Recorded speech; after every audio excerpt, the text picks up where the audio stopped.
اعوذ باللہ من الشیطان الرجیم، بسم اللہ الرحمن الرحیم۔ السلام علیکم پیارے بہن بھائیوں، اللہ پاک سے دعا ہے آپ کو صحت، تندرستی اور امن والی زندگی عطا فرمائے، آمین۔ اور آپ کی رزق میں برکت اور کشادگی عطا فرمائے، آمین یا رب العالمین۔ دوستو، اللہ پاک سے دعا ہے نبی پاک صلی اللہ علیہ وآلہ وسلم کے فرمان سننے اور ان پر عمل کرنے کی توفیق عطا فرمائے، آمین یا رب العالمین۔ حضور نبی کریم صلی اللہ علیہ وآلہ وسلم کی دعا مبارک۔ حضرت ابو ہریرہ رضی اللہ تعالی عنہ فرماتے ہیں، میں روتا ہوا حضور صلی اللہ علیہ وآلہ وسلم کی بارگاہ میں حاضر ہوا۔ حضور صلی اللہ علیہ وآلہ وسلم نے رونے کا سبب پوچھا۔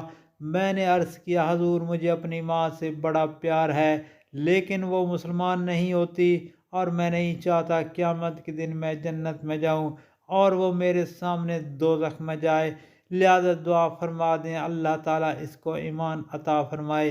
ادھر حضور نبی کریم صلی اللہ علیہ وآلہ وسلم نے دعا کے لیے ہاتھ مبارک اٹھائے، ادھر حضرت ابو ہریرہ رضی اللہ تعالیٰ عنہ نے دوڑ لگا دی۔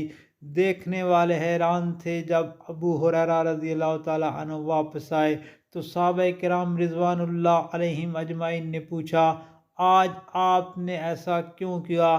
آپ رضی اللہ تعالیٰ عنہ نے فرمایا، میں دیکھنا چاہتا تھا نبی صلی اللہ علیہ وآلہ وسلم کی دعا پہلے عرش پہ پہنچتی ہے یا میں اپنے گھر پہنچتا ہوں۔ انہوں نے پوچھا، پھر کیا ہوا؟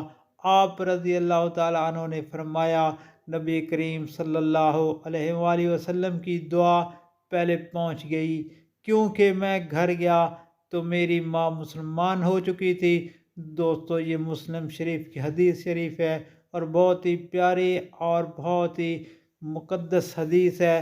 اللہ تعالیٰ سے دعا ہے کہ مجھے اور آپ سب کو اللہ تعالیٰ حضور نبی کریم صلی اللہ علیہ وآلہ وسلم کے فرمان مبارک سننے اور ان پر عمل کرنے کی توفیق عطا فرمائے، آمین۔